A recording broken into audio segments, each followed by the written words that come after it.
मनुष्य सदैव जीवन में सुख चाहता है, पर ये सुख ये है क्या? क्या रूप है इस सुख का? मैं बताता हूं। इस सुख के दो रूप होते हैं, बाहरी सुख, आंतरिक सुख। और ये ठीक वैसे होते हैं जैसे हमारे शरीर से जुड़ी ये परछाई और हमारे शरीर के भीतर रह रही ये आत्मा।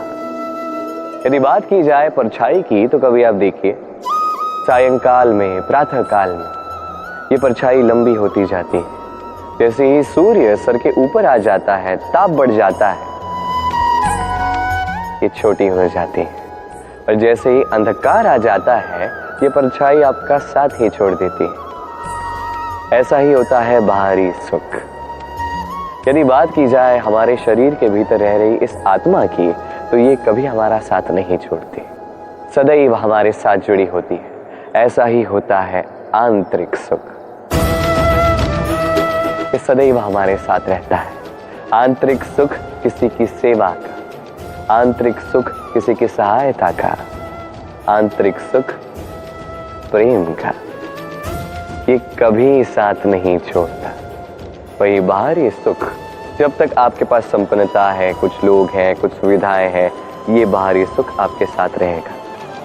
संपन्नता चली गई, लोग चले गए, सुविधाएं चली गई, बाहरी सुख भी चला जाएगा। मनुष्य कई प्रकार के मनोरथ करता है, इच्छाएं करता है, अभिलाषाएं करता है, कामनाएं करता है, स्वप्न देखता है, चाहता है वो सफल हो, उसे संपन्नता मिले, और अंततः निराश हो जाता है क्योंकि ये सब नहीं होता।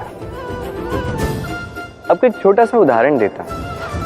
वन का राजा किसे कहा जाता है? सिंह को। अब सिंह वन का राजा, इसलिए मृग उसके पास आकर ये तो नहीं कहता कि आप तो वन के राजा हैं, आप मुझे मार दीजिए, आप मुझे खा जाइए और अपनी भूख को मिटा दीजिए। ऐसा तो नहीं होता। भले ही सिंह वन का राजा हो, उसे भी परिश्रम करना पड़ता है, तब जाके उसकी भूख मिटती है।